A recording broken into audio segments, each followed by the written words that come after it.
Hi, everyone. Sorry about having to cancel class at the last minute this morning. I had a little kind of family emergency with my mom and having to drive her out to LAX because the trains were down due to fires. Wasn't a particularly fun morning, but it had to be done. So I'm going to cover in this video what we were going to cover today in class so that we can keep pace and then get started on the thinking unit and zone 9 and keep going on Thursday. So here we go, class 18.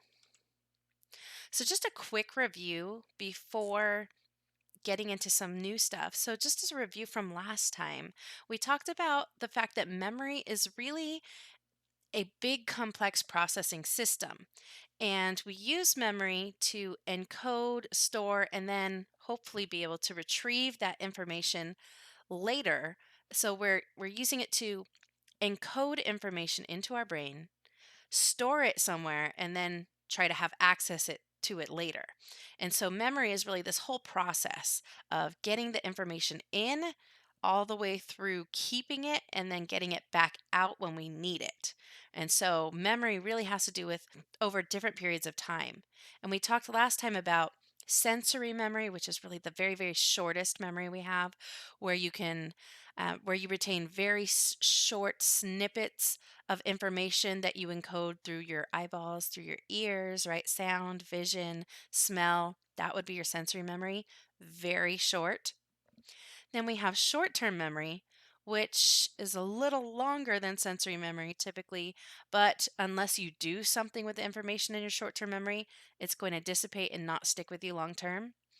And so then we spent some time talking about how can you encode information to get it into your long-term system so that you can store it long term and then bring out that information like checking out a book from the library when you need it in the future. So, just a quick kind of recap: encoding, storage, and retrieval. We talked about sensory memory, short term memory, working memory, and the limits of that, and long term memory, and some of the things that help kind of get things embedded into your long term memory to help you in the long run, knowing what you need to know, remembering what you need to remember. So, I wanted to wrap up this memory unit because a lot of the research that's been done in memory is particularly helpful for students and for people who are trying to learn information and trying to remember information. So, here are some tips based on research from psychology and education on basically how to study. What is the best way to study based on research? Because a lot of time nobody really tells you how to study, right? They say study, read your book, do some stuff. But what does good studying look like? So the first thing is that effort alone, sorry, typo, effort alone doesn't cut it. So just putting in a lot of time to study is not really going to cut it. It all depends on how you study. Good memory really depends on effective encoding. So remember that very first step of the memory process is getting the information into your brain. That's the encoding process. And so if you don't encode information well in the first place, then it's either not going to stick or it's not going to kind of stick accurately and you may misremember information, or it may get kind of lost in your head somewhere. And so when you need the information, like when you're taking a test, you can't access it when you need it. So all these pieces are important. And really, it doesn't just come down to the amount of effort you put. Research has consistently shown that this may sound surprising, especially for an instructor to say, but the length of time that you spend studying doesn't really correlate with how well students do and their grades. Because again, it's not how long you study, it's how well you study. So here are some tips on how to study well so you're not wasting your time doing things that aren't going to help you in the long run. So the number one thing, something that happens a lot with students is that you feel like you have to memorize everything. And that is very counterproductive because it's impossible to memorize everything. And the key with learning is it shouldn't just be memorization because memorization is a very shallow way of processing things. If you're just trying to, let's say you want to memorize some definitions of vocabulary words, so you repeat them over and over and over and over again. Well, okay, you get used to the sound of those words, you get used to the way those words look, but it's a very shallow processing because you're not really digging into what does the concept mean. In order to really remember things, you have to understand them. So it's really important not to concentrate on, I have to remember these exact definitions, because when you encounter things in the real world or on tests, instructors are aware of this, it doesn't look exactly the same as you saw it in the first place, right? We tend to rework things because what we as instructors want is we want you to understand the concepts, not necessarily the exact words that go with a concept, or at least that's how I look at it. So really focus on trying to understand what the material is saying versus memorizing what the material says. And that's going to be your first tip. Another thing that research has consistently shown is that spacing out your learning is the best way to learn material. It is far better to spend, let's say, a half an hour every day for 5 days, right? Just a half an hour, Monday, Tuesday, Wednesday, Thursday, Friday. That is far more effective for learning material than cramming 2.5 hours together on any one given day. The spacing effect has been shown time and time again through research that repeated exposure to information across different time points, and especially time points that are spread apart more, will improve your memory more than repeating the same information in a short span of time. So, in other words, what this means is you really should work on spacing out your studying. It's far better to do a little studying on Monday, a little on Wednesday, a little on Friday, than it is to do a lot on Monday and that's it, or a lot on any given day, or doing a little Monday morning, a little Monday afternoon, a little Monday night, right? You want to space it out over longer periods of time because the more you space it out, it kind of gives your brain time to digest the information. It gives your brain time to process it without you having to actively be working on it. So, our brains, our minds, our consciousness, our bodies are amazing, and they do all sorts of stuff without us even knowing. And this includes continuing to work on problems without us even being aware of it. And we'll talk more about that idea in the thinking chapter, but this has a really strong link with learning. Space out your study time. Do a little bit over a long period of time versus a lot in a short period of time. Far more effective. A little note on that. One kind of people tend to cram, right before a test. I know it happens.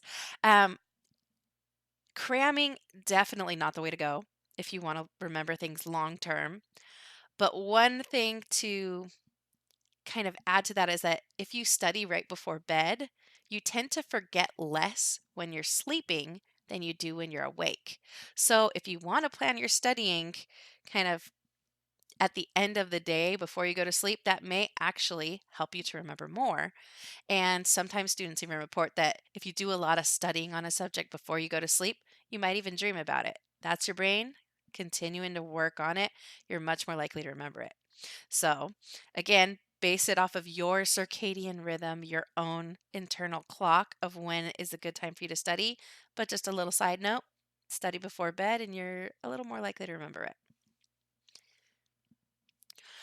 When you study, so this connects back to the idea of concentrating on understanding the material. The work on understanding the concept, that's the big thing. So when you study, try to study in the way so that you could explain the material to a 12-year-old. If you're able to explain something to a 12-year-old and they can understand it, then that means it has to be explained very simply. It has to be on a simple level because you don't expect a 12-year-old to understand a long, complex explanation. So when you are reading the information, trying to learn it, it helps to read it, then pause and think about, if I had to explain this to a 12-year-old, what would I tell them?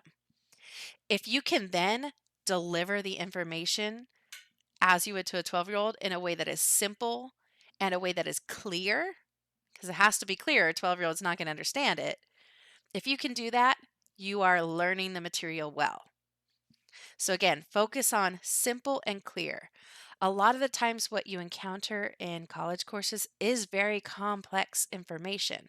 So it can be hard to boil it down to the simple and clear, but if you can, then you're really understanding the material. And if you're really understanding the material, if you have clarity, then you probably understand the subject on a deep enough level that you'll be able to do well on a test or on some other measure of performance of your learning.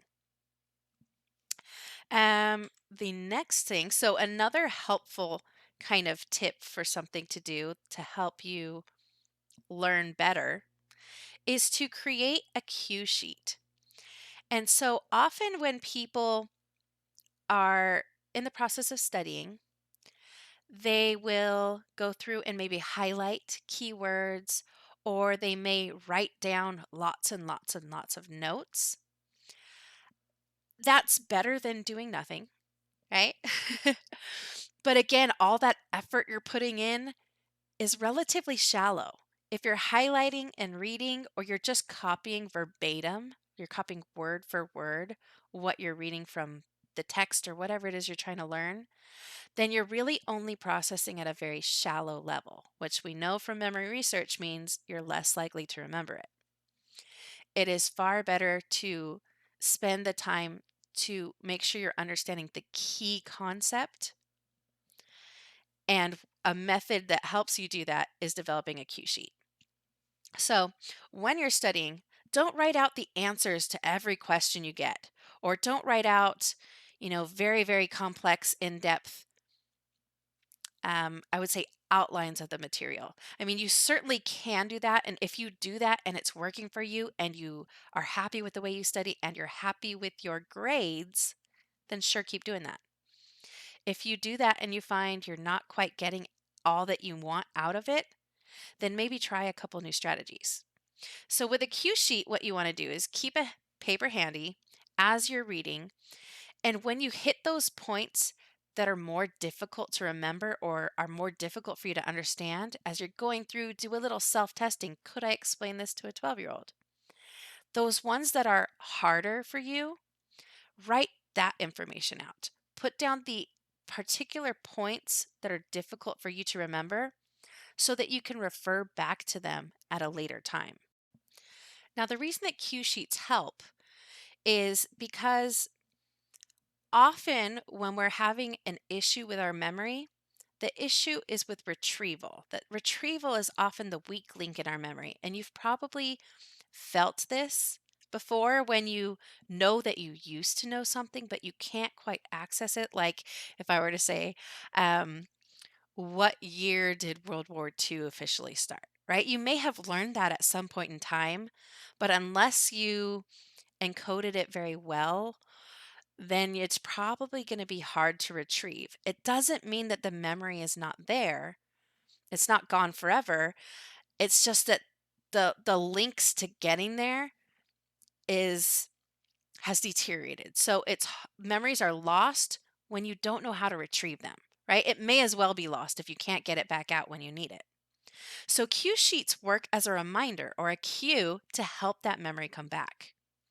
So the best way to overcome forgetting is to develop a system for generating your own cues. So I can tell you lots of examples from my life or examples I've heard from other people, or you may read something interesting in the book that kind of helps, but really you are the person who knows what's in your brain best, and you are going to be the best person to generate your own cues. What generally helps is to write down the things that help you remember the material, not necessarily what comes from, say, the books or a lecture. So if you're not focusing on memorizing the material, how do you really learn the material? By far, the best way to learn material is by something called close reading or deep reading. This really works the best for comprehension. It can make learning enjoyable and easy, especially if you are reading and you're really understanding what you're reading. It's going to become easier and easier. It's not necessarily a fast way of reading, and so many people are reluctant to do that because it takes time. But again, it is the by far the best way to learn. So read a paragraph slowly, try to digest every word, and then really think about the ideas. Some other tips that go along with this close reading that are really helpful for you to learn and remember material are to use study questions, something that many students already do.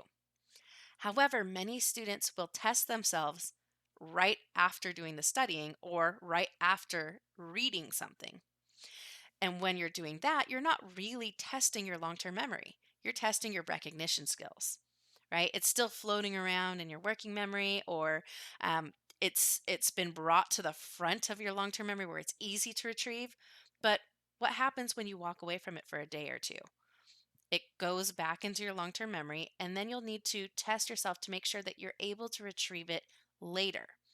So, when you're doing study questions and testing yourself to make sure you understand the material, give it some time. Take a 30-second break and listen to a song or do something else for a minute or two, and then come back and see if you can remember it.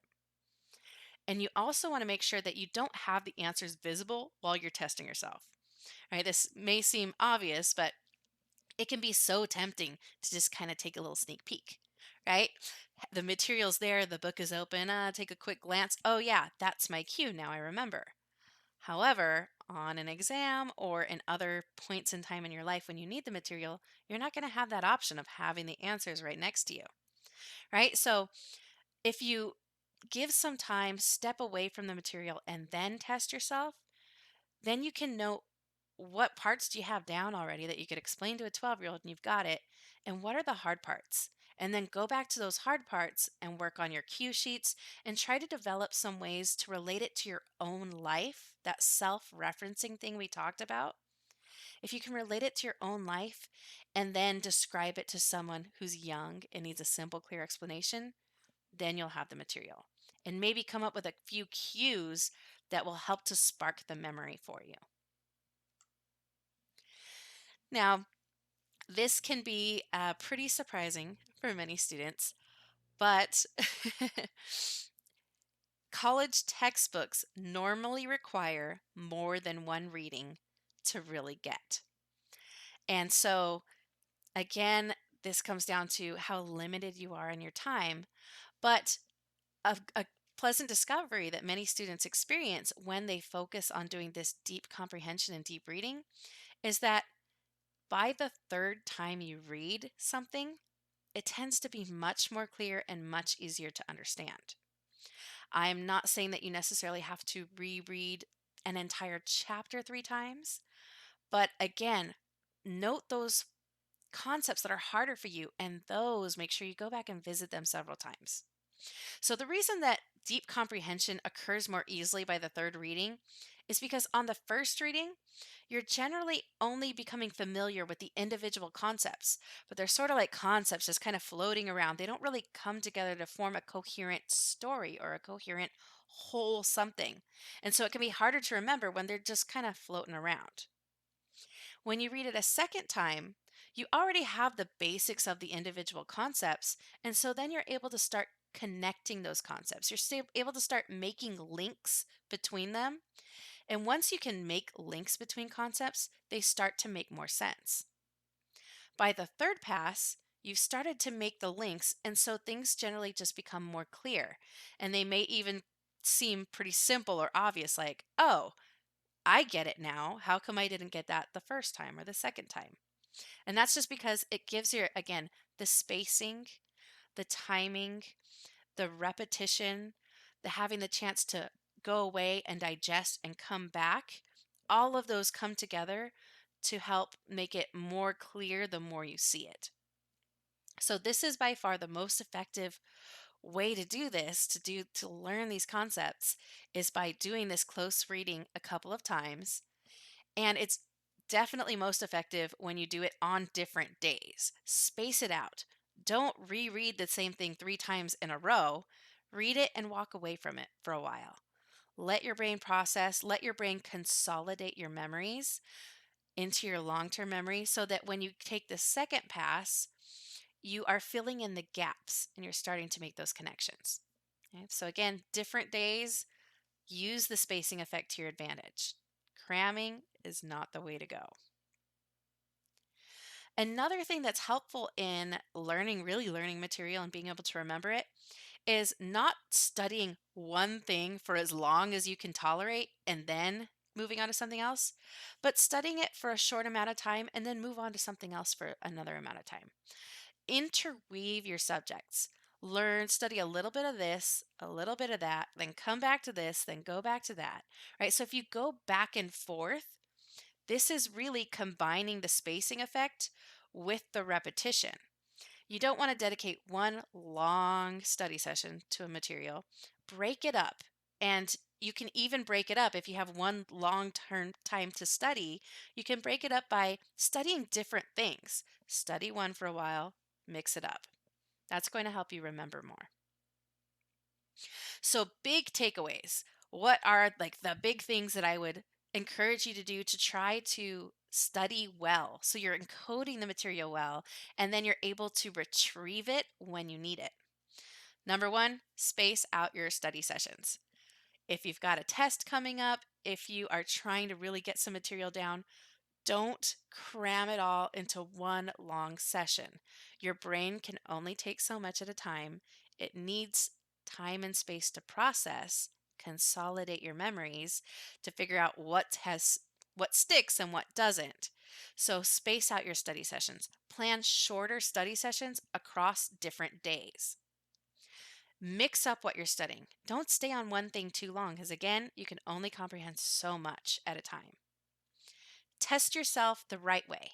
Don't have the answers right in front of you so you can sort of cheat because you're probably not going to have that when you really need it.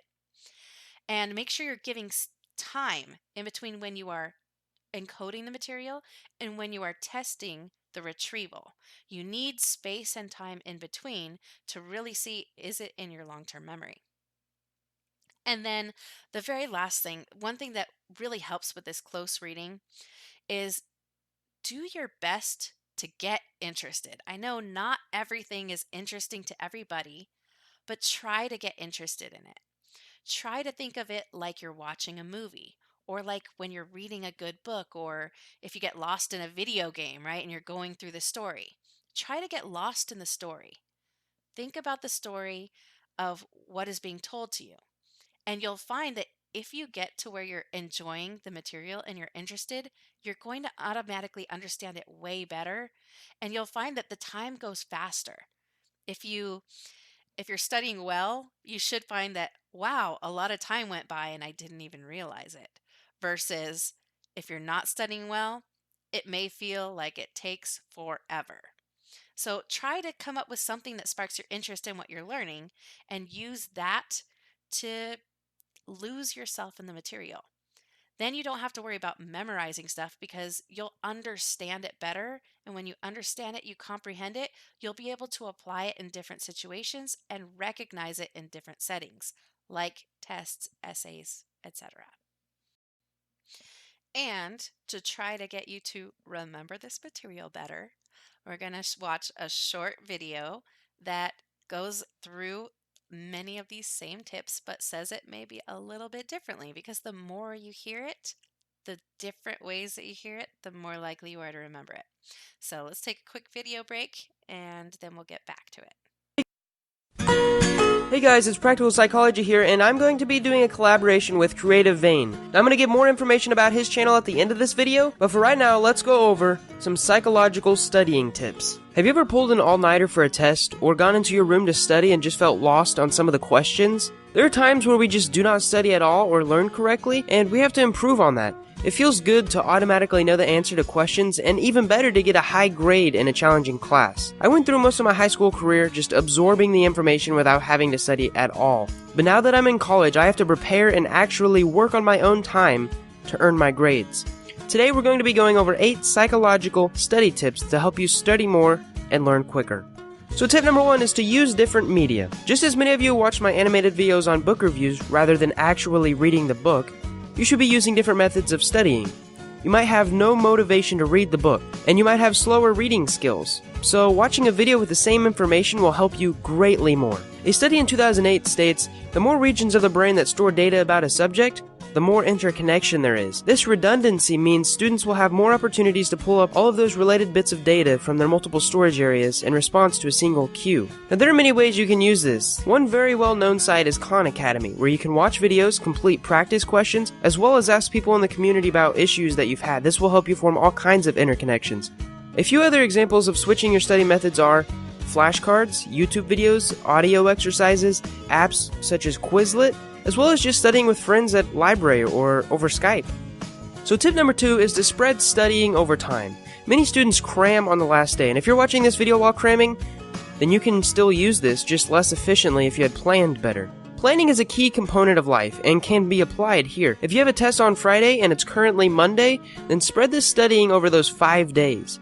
You will have much less stress, much less work each day, and will actually remember it better because each day you're only working on a certain sector of the chapter, leaving more room for intense focus.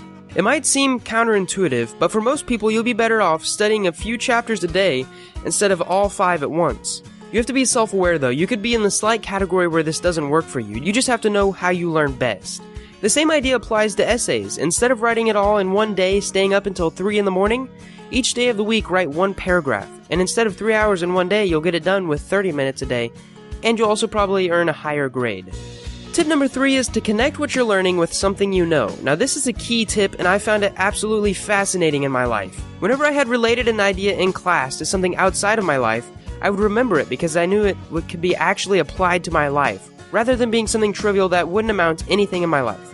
For instance, in biology we learned that energy can never be created or destroyed, but it could be transferred and changed from one form to another. Now I just had finished reading a book on how any obstacle can be turned into an advantage. So negative energy was actually a good thing, because you actually had something that you could convert into positive energy. So the same idea held true in biology and the same in my life. As an example, if you're angry, it's good that you have that energy because you can use it to work out. Now there's many ideas in science, history, English, and math that apply in real life situations. Think about how history repeats itself, or how you can use the English language to communicate more effectively as a leader. Or even if you own a business, how good you have to be with numbers to succeed. Another interesting yet useful example is to form any connection possible. For example, my brother was studying for his states and capital tests in the 5th grade. Now I taught him that Florida looked like a tallywhacker. I then told him what tallywhacker meant, and then he connected the tallywhacker idea to Tallahassee. And to this day, he still remembers what the capital of Florida is. It doesn't matter if it's politically incorrect or crude or whatever. If it works, it works. And that's what's going to get you a good grade on the test. Just, don't write tallywhacker as the capital of Florida. Tip number 4 is to test yourself. Now this is self-explanatory. If you quiz yourself and you do well, the confidence will lead to a higher grade. And if you do not do well, it will show you where you need to improve. Basically, it's going to help you be more self-aware. Now there are many ways you can do this, one of which is searching up practice tests online. And I did this when I studied for my driving test. You can also look at questions in textbooks as well as quizzing yourself with friends. There is no excuse to not do this as there are so many resources on the internet. Using this, you will see what you are strong at and you won't waste time studying the things you already know. Now of course studying the begin will help with interconnection in your neurons, but there's no need to waste energy. Again, Quizlet is a great site to visit for this in a pinch. Also, when you type in the initial questions and answers on Quizlet, this will also greatly help. Tip number 5 is to get sleep. I get it, if you're cramming right now or if you've pulled all-nighters in the past, then it may pay off once in a while. There might be once in a semester you actually end up with a B. However, as a general rule of thumb, you want to be getting a minimum of 7 hours of sleep a night to function properly. It's actually super important to your health. If you're not getting enough sleep, your IQ actually drops, if tested, as you're not able to think as quickly and your mental age drops. Now this can snowball into more stress, lower grades, and even less sleep in the future. If you sleep 4 hours a night consistently, you will burn out. It not only leads to being miserable, which is horrible in this short life, but it also leads to gaining fat and becoming less and less energetic. Now there's a rumor that Einstein slept 10 hours a day and had daytime naps as well, showing even that a genius needs sleep. The next tip is to sit at the front. Those that sit in the front are almost always get high grades than those in the back. In some classes where you're seated alphabetically, you can even ask the teacher if you can sit in the front because you can't see very well. It may be the stereotype that the worst students sit in the back, or it's just the fact that it's harder to concentrate when you're not being watched by a teacher. However, if you want to use statistics to your advantage, pick a seat in the front. If this is not possible for some reason, which is very rarely the case, then listen closer in class. This is more important than studying in many subjects, as the teacher is the one who makes the test, and will give tips inadvertently or purposely, allowing you to know what is important for the test and what is not. Asking the teacher questions throughout the class will also raise your learning retention rate. Tip number 7 is to use study breaks. Now for me, studying gets unproductive if I try to focus for too long, which is why cramming is ineffective after a while. You have to take breaks. What I like to do is break my work into chunks. For example, if I have to read 20 pages of a textbook one night, I will break this into chunks of 5 pages each, focus super intensely, and then take a 5-minute break in between each chunk. This allows me to enjoy the process and not see it as a daunting task of reading 20 pages in one sitting. Unless, of course, there are some occasions where I really enjoy reading and I just can't put the book down. However, this is not usually the case for most school readings. It has been proven that after 45 minutes your focus will begin to decline, but after a 5-minute break of walking, stretching, getting that blood moving, you will have enough energy to continue another 45 minutes of studying. And if you want a more scientific approach to this method, check out the Pomodoro technique. Tip number 8 is to work out. Now this is more of a lifestyle tip. However, your entire lifestyle is more important than one test. Similar to sleeping, exercise gives you energy to enjoy life. I'd rather enjoy life and do well for the most part, probably messing up on one test rather than cramming for a test, feeling drained for the next few days than not having good habits. Working out makes you feel good about yourself, and I'm not saying that unhealthy people are bad people.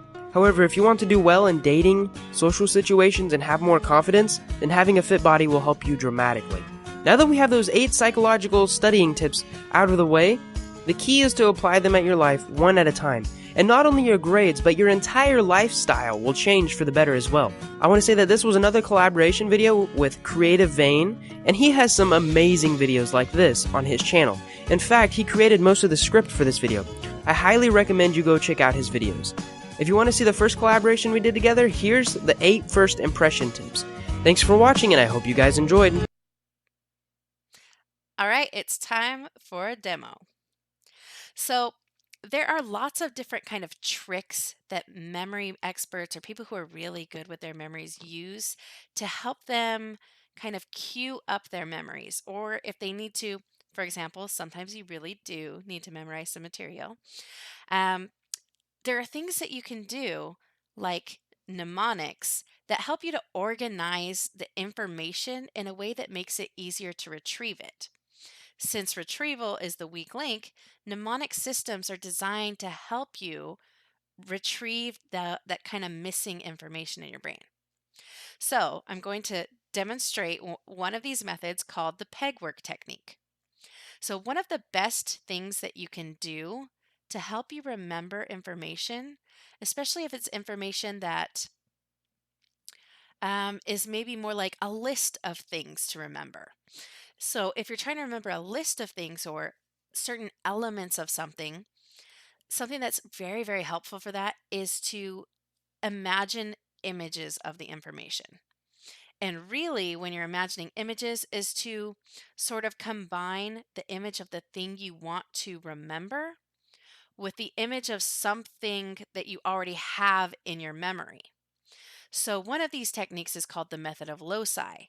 And the method of loci works so people, you know what your house looks like. You know where the stuff in your house looks like. That information is already in your memory. You know how to walk into your house and how to, go in the front door, go in your entryway, how to get to your kitchen, your room, your bathroom, whatever. You already have that information in your memory. So the method of loci uses that to help you remember other information.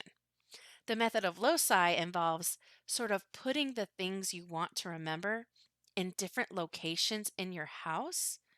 And then you can visualize moving through, right? In your imagination, you're putting these things in your house.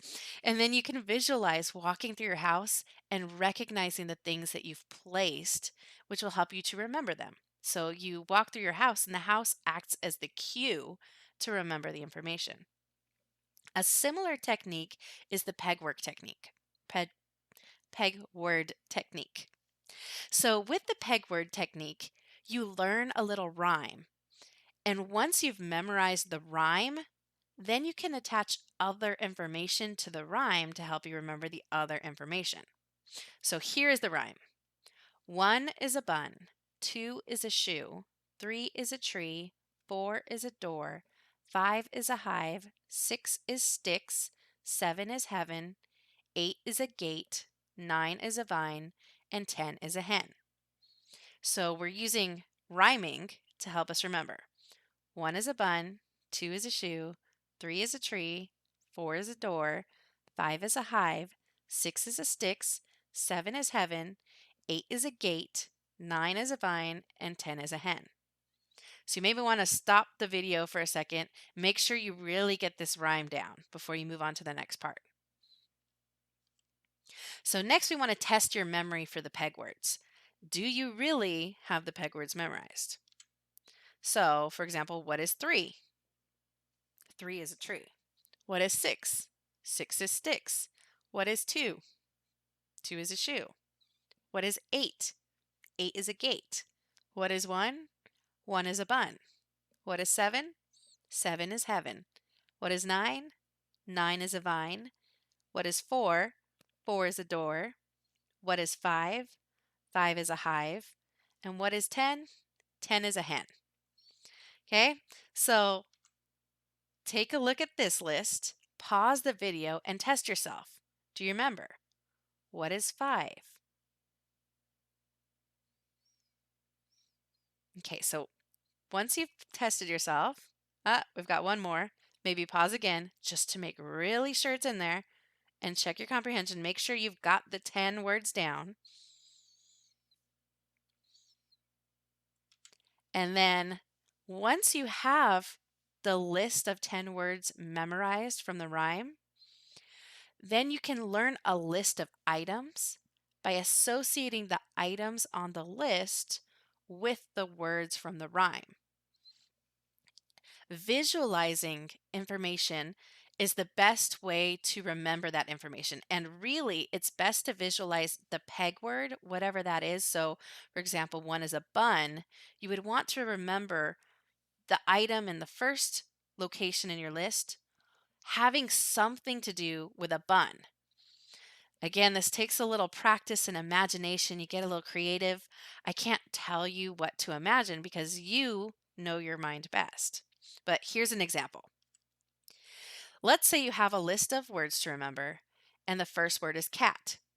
Well, 1 is a bun, so you might remember a cat with Princess Leia buns, right? So then you remember 1 is a bun. Oh, I remember a cat with buns on their head. The first word is cat. Or if that's not your thing, maybe you imagine a cat eating a cinnamon bun.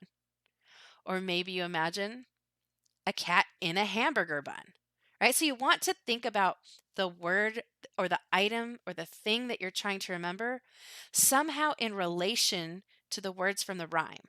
Because if you got the rhyme down and you can remember what you visualized, then you can remember the thing you're trying to remember. So we're going to give it a shot.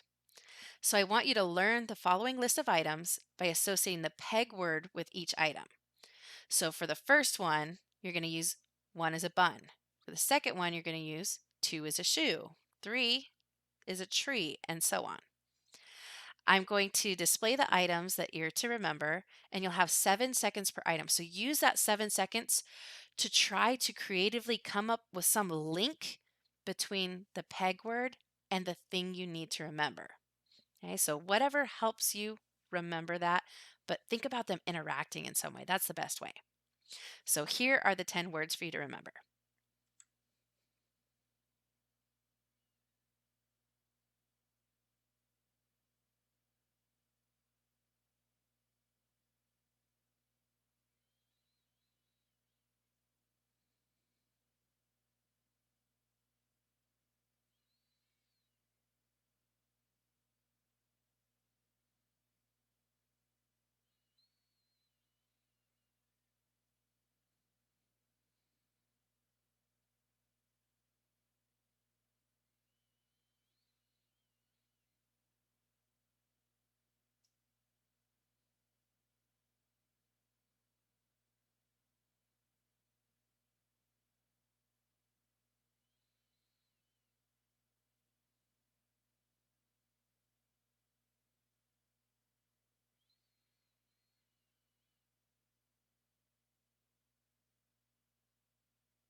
All right, so do you think you got it?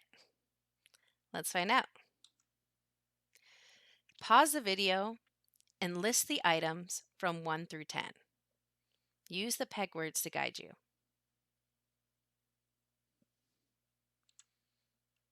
Now, pause the video and try to remember them in the reverse order. Start with 10 and work your way back to 1. Now, think about the even numbered items. Try to remember 2, 4, 6, 8, and 10. Pause the video and see if you can remember those.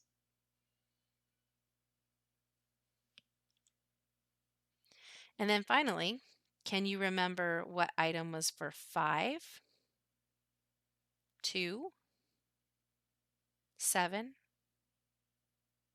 3, 9? So hopefully you found that you were able to remember these words better than if you were just to look at a list of 10 words. So can you remember what number is associated with the word pear, radio, gorilla, rose? How about rock? So hopefully you were able to visualize something that helps you remember that pear had to do with a door. So I imagined a pear-shaped door. So 4 is a door, pear was number 4. When I'm imagining radio, that was number 8. And so 8 is a gate. So for me, I imagined myself walking through a gate and I hear a radio playing. You may have remembered something completely different or thought of something completely different. Again, it's specific to you. That's how you're going to remember best. Gorilla was number 1. 1 is a bun. Rose, number 10. 10 is a hen. I imagine a hen pecking at a rose. And rock, well, that one was number 6. 6 is sticks, and sticks and stones, sticks and rocks. That's how I got there. You may have gotten there somewhere different, but hopefully you can see that if you're, let's say you're in a high pressure situation where you really have to remember certain things, there are certain tricks that you can practice to make it easier, and this is one of them. All right, so now we are going to transition and enter into zone number 9, which is about thinking. And really, it's more than about thinking, it's about cognition. So we'll talk about what that means now. So in the history of psychology, we started out way back in the day in the late 1800s with psychologists wanting to figure out what the structures of the brain were. And more specifically, like what did each individual atom in the brain do? That didn't work out so well because we were limited, especially back then, in the technology that we have. And so it shifted into looking at things like what are the functions of the different parts of the brain? And from there, behaviorism became a really big thing. We talked about behaviorism when we talked about learning, about classical conditioning, operant conditioning. All of that has to do with behaviors and observing behaviors in people. In the 1950s, it sort of reverted back to going back to trying to understand how does the brain and thinking work. And so this is what is sometimes called as the cognitive revolution in psychology. So cognition is how information is processed and manipulated when we're remembering, thinking, and knowing about things. So we've already spent some time talking about some cognitive topics because memory is very much a part of cognition. And we also talked about perception, taking the information that you gather from the outside world and trying to understand the meaning of it, understand the perception, not just the sensation. That also has to do with cognition. Some other areas of cognition are knowledge. How do we know what we know? How do we think? Problem solving is a big field in cognition. How do we go about effectively solving problems or making judgments? We talked about memory, but another big piece of cognition is language. How do we develop language? What are the things that affect it? And we'll also talk about intelligence. What is intelligence? How do we measure it? And, what does it really mean to be intelligent? So today we're going to introduce a couple of these concepts and then we'll continue with this on Thursday. So, cognitive psychology is a very broad field of psychology. It's one of the big fields. And really, it's the field that's dedicated to examining how people think. And really, not just how we think, but we're also trying to explain how and why do we think the way we do. So, cognitive psychology is all about thinking, language, intelligence, all those invisible processes going on in your brain. Thinking can be summarized as manipulating information mentally or in your brain by forming concepts, by solving problems, making decisions, or reflecting either critically or creatively. So, all of these things, coming up with a concept, trying to solve a different problem, making a decision, learning how to communicate effectively, how to reflect on something, all of this is what we mean by thinking. Again, it's all those invisible processes going on in your brain. Since a big part of thinking is concepts, it helps to just define what do we mean by concept. So, a concept is just a mental category that you use to group objects or events or characteristics together. A concept is not just an individual thing, it represents many things that are alike. So, the reason why we focus a lot on concepts is because they allow us to generalize. If you understand a concept, then you're able to recognize it in different scenarios or apply it in different scenarios or generalize it to more than just one very specific case. They also allow us to associate experiences and objects. So, for example, as a young child, if you put your hand on a hot stove, understanding this concept of touching something hot and then experiencing pain, that's a concept, right? You're linking those things together as a concept. You're grouping these categories of touch a hot object, feel pain, and then that helps you to learn, right? It helps your decision making in the future. Concepts also aid us in memory by making our memory more efficient. If we can group things together, again, this is coming back to the idea of chunking, which we talked about. If you can chunk concepts together, you're able to remember more. And so the brain automatically starts forming a lot of concepts. And this is to help us remember more and to remember better. Concepts can also provide us with clues about how to react in a particular situation or how to react to a particular object or experience. So you form a concept of what it means to attend class. And that provides you with clues. Even if you're starting a brand new class, you already have the concept of a class in your brain. You sort of know what to expect. You know that if you're the student in the class, you should probably enter the room and go sit down and wait for somebody to start the class. If you're the instructor, your concept of having a class may be a little different. My concept is coming in and getting set up, maybe checking in with everybody, and then coordinating what's going on. So, concepts are also these big ideas that help us to know how to act or react in certain situations or experiences. One thing that we talk about when we talk about concepts is something called prototypes or prototype models. A prototype is really like an ideal example of a concept that you hold in your brain. So if I were to say, before showing this picture, if I were to say cat, most people in the United States would probably think of a domestic house cat, either short haired or long haired, similarly to the cat in the upper right of this picture. We tend to think of sort of the best example or the ideal example. That's what we call a prototype. And when we're building concepts, we gather information and we add it to our concept that we have. We compare it to the prototype, and we may have to expand our concept of what it means to be a cat, for example. Remember, a lion, that is a family of cat. So you may not immediately think of it as the prototype with the characteristics that you feel best represent the concept, but the more experiences you have, the more you can sort of expand the idea of the concept. Prototype models can help us to work efficiently.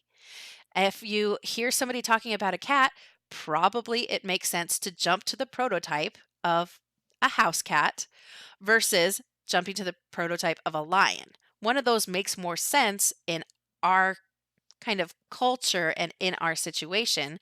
So if you have prototypes, it allows your brain to work more quickly and more efficiently. However, the big issue with this is that people tend to do this with people as well as with objects. And this is where we get into trouble with things like stereotyping. Stereotyping is sort of based on this idea of the prototype model. All your experiences help to form the concept of the prototype in your mind. And so if you come up with what you think a prototypical, I don't know, Asian person would be like, or a prototypical female, or a prototypical athlete, or a prototypical accountant, then when you meet people who have those characteristics, the prototypes in your brain can be activated, and that can affect how you perceive your interactions or how you perceive that person. So, where concepts can be really helpful in helping us to think efficiently, you got to be careful with prototypes because people are not necessarily the best thing to apply prototypes to. This is where we get into stereotyping. And we'll talk a lot more about this idea in a few zones when we get into social psychology. Now, a little bit about language. One of the big areas of cognition where people study is language. Because if you think about it, language is kind of amazing. You start learning language even before you're born. A baby in the mother's womb can hear noises from the outside environment, and they start to become sensitized to language sounds, even in utero. Newborns, when they're born, are receptive to many, many, many different languages. And we talked about this way back when we talked about development, that babies are born or newborns are born with the ability to respond to language sounds from any language, not just their own. However, by the age of 6 months, a baby's response to phonemes, like the sounds of the language, becomes more selective.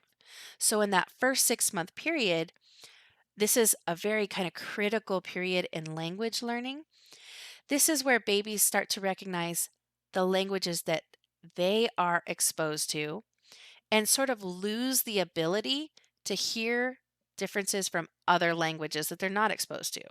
So we're all born with the ability to learn essentially any language, but after 6 months, you learn the ability or you lose the ability to hear differences from languages you're not used to. So this really touches on something that we call um, kind of the stage development of language, which in the book it covers, there are certain stages that we tend to go through. Now, it helps to kind of break down what do we even mean by language.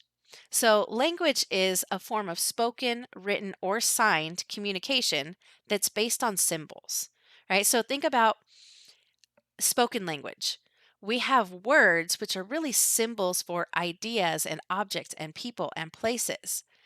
Or if you're writing, the same thing, or signing, sign language is absolutely a language. And it's, again, communicating information using symbols. Language involves using words and systematic rules. These are things like syntax and grammar and which sort of letters can go together, right? If you saw a word QZWFLJ, we would know in English that doesn't make sense because it doesn't follow the systematic rules that we have.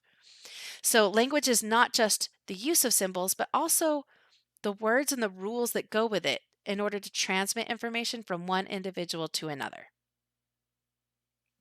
There are both biological influences on language and environmental influences on language. So we're born with certain capabilities, like with newborns. Language universals is one thing. We see that there are certain milestones that happen about the same time in children and babies in about the same order all over the world. So babies are born able to learn any language. Within that 6-month period, they start to lose the ability to differentiate different languages, and then they go through certain milestones. So, for example, one of those milestones would be babbling. That's one of the very first experiences that children and humans and babies have with language is ba ba ba ba, la la la, da da da, ma ma ma, is babbling. And we see babbling across babies all around the world. And even deaf babies go through a sort of babbling in their hands. They use their hands in a way that's similar to babbling. So these are definitely biologically influenced. Since we see these things across the world and it's not specific to any particular culture, that really implies that it's something that's innate in humans. It's something that we are made to develop. We're designed to develop these certain things in certain orders at certain times. Some more about the biological influences is the left hemisphere of the brain tends to be more of the language area of the brain. And so if you remember way back to zone 4, I believe it was, the PSYCH zone, we talked about Broca's area, which is in the the left part of the frontal lobe. And that area really has to do a lot with speech production. So if somebody has damage to the Broca's area, they'll have trouble with speech. They may end up speaking in what is called word salad, where they say a lot of words that don't necessarily make sense, or they have trouble even forming the words or the language. So that spot in the brain, Broca's area, is vital for speech production. Wernicke's area, which is in the temporal kind of area, the side of your head on the left side, is more important for language comprehension. So if somebody has damage to their Wernicke's area, then they may have a really hard time understanding what is being told to them versus being able to produce language. And the hippocampus is really important in language development as well. And this is because the hippocampus, that is, again, it's connected to memory. And so it allows us to attach meaning to words. The hippocampus isn't really fully developed until after 9 months of age. So after the baby's born, the hippocampus, the brain systems keep developing. And so this is one reason why it takes a while for babies. Babies can't immediately attach meaning to words because their brains aren't even fully formed yet to do that. So once that hippocampus develops, then if you've been around little children who are learning language, you notice they're like a sponge and they start, soaking up all the things. They understand cup and cat and food and all sorts of things, right? So that's because the brain is designed to develop in a certain timeline so that it helps them to attach meaning to words, which helps them to learn language. Now, it's not all biologically based. It's not all that we are pre-programmed to learn language and you will learn language no matter what. There are definitely environmental influences as well. This goes back to that big question, is it nature or nurture? As is typically the case, it's both. We have the nature to learn language, but you also have to have the nurture to learn language. So environmental influences can be things like learning it as a skill. And one of the biggest issues with language learning is simply being exposed to language. The more you're exposed to language, the more you'll learn. And this is especially important with little kids. And we'll talk about this more in a moment. I want to show a brief video. I want to give a warning that this video does deal with an extreme case of child abuse and neglect. But this case, as tragic and sad as it is, allowed us to learn a lot about how we develop language and what the important environmental factors are for learning language and the potential consequences if you don't learn language early in life. So I'm going to go ahead and we'll take a look at this video.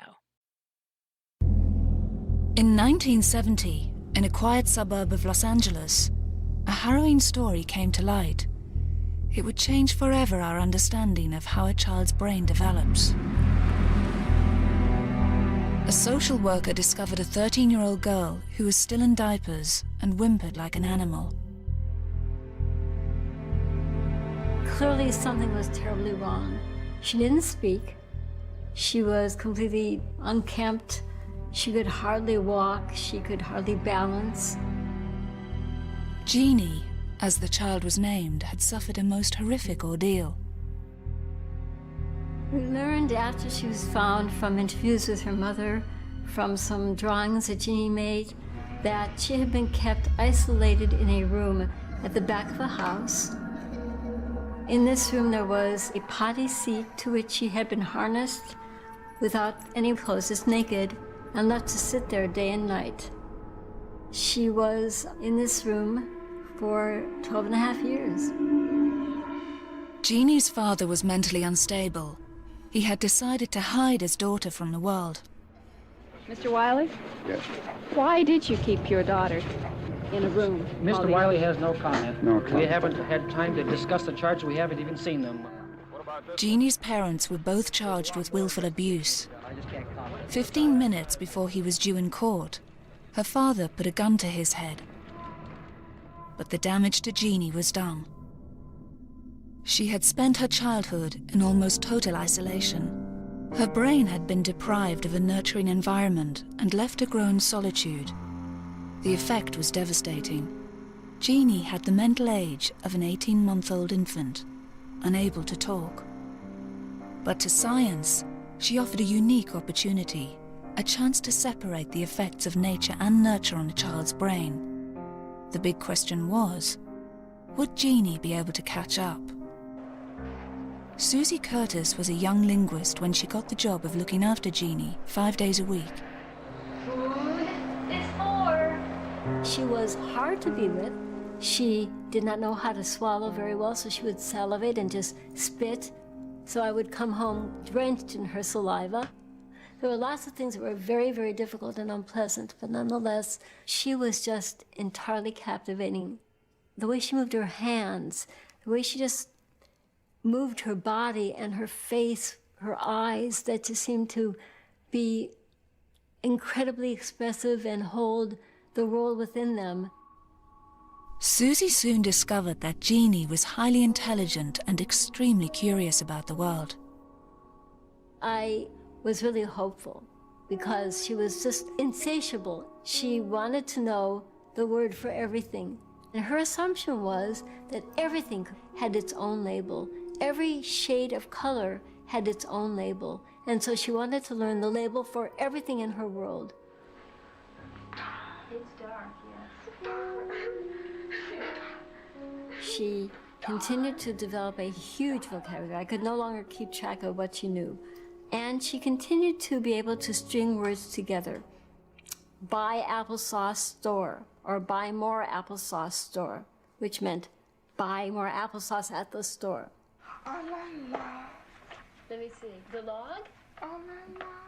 But the little bits and pieces of English that take those words and transform them into a grammatical sentence never came in. All the question words like who, what, where, why, when, never. She never had any of them. Pronouns like he, she, it, they, him, her, not in her vocabulary. Here, you do it. Put them in the box. And so despite all the years that I was with her, where I saw lots of growth in lots of other areas, she didn't ever learn the grammar of English. Jeannie never worked out the fundamental rules of language. Her brain had missed a critical stage of its development.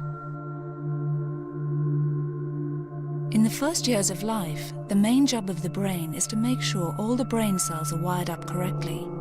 Surprisingly, it's not just a matter of making connections, but cutting them. A 3-year-old has twice as many connections between brain cells as a grown-up, and they're jumbled and chaotic. To work properly, the brain must decide which connections to keep and which ones to cut. Trillions of connections need to be checked. So the brain uses a brutal but effective rule. Use it or lose it. Because Jeannie's parents hardly ever spoke to her, The parts of her brain responsible for grammar were not stimulated and were crippled for life. Jeannie's story did not have a happy ending. She went through a string of foster homes, was abused in one of them, and stopped talking altogether. She now lives in a care home in California. Jeannie's experience was extreme, but her case taught science that once a critical window of brain development has passed, there is no going back. So as you can see from that video, even though we're hardwired as humans to learn language, we have to have those outside influences to learn language, properly. So environmental influences like hearing language around you as a small child, or if you're deaf, seeing people using language is very vital to forming language. And there's been research on this that shows that children in middle class families hear about 2,000 words an hour, whereas children in poorer families hear only about 600 words an hour. So if you think about that, and as they're growing, children who tend to grow up in poorer families, um, their their caretakers may have to work more, so they have less time at home to communicate with the child. They may have more stresses at home that they're taking care of, and again, have less time to engage in having conversations with the child. And so by the time they're age 4, this means that children in poorer families have heard millions of fewer words across that time period. And so hearing less language means that the language is not going to develop as well. And if the language isn't developing well, that means that the communication can be hindered as well. And this can have tie into intelligence later on. So this is one of the reasons why you hear those first 5 California, the songs and the commercials about reading to your children, about talking to your children, about singing to your children. It's really important that children be exposed to language early on, immediately from the beginning. So to wrap this up, how are some ways to not suck as a parent in helping your child to develop their language skills? So first of all, be an active conversational partner. Talk to your kids, right? Talk to an infant as if they'll understand what you're saying. So don't talk to little kids like they're stupid. Talk to them, of course, using simple, appropriate language, but talk to them as if they will understand what you're saying, because that will help them understand what you're saying. And when you're talking to your kids, try to use a language, or kids in general, not necessarily your kids, try to use a language style that you feel comfortable with, because kids will know when you are uncomfortable, when you're speaking in a way that makes you uncomfortable, that is not a natural way. And so if they pick up on that, that's of course going to change the way that they interpret language as well. So talk to your child, because your child will know if you're trying to be a poser and you're using a language that makes you uncomfortable, for sure, right? Okay.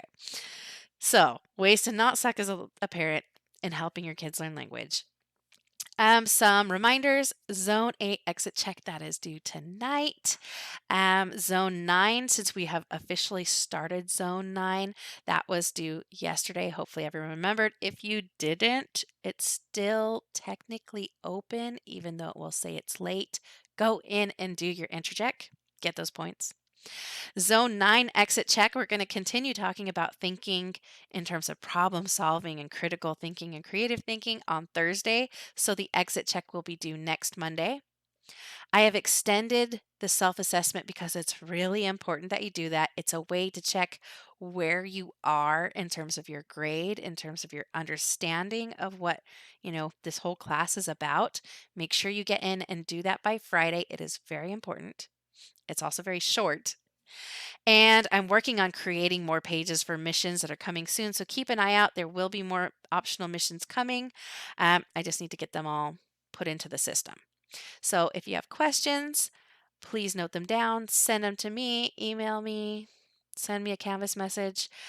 Otherwise, I will see you all on Thursday. Have a great evening.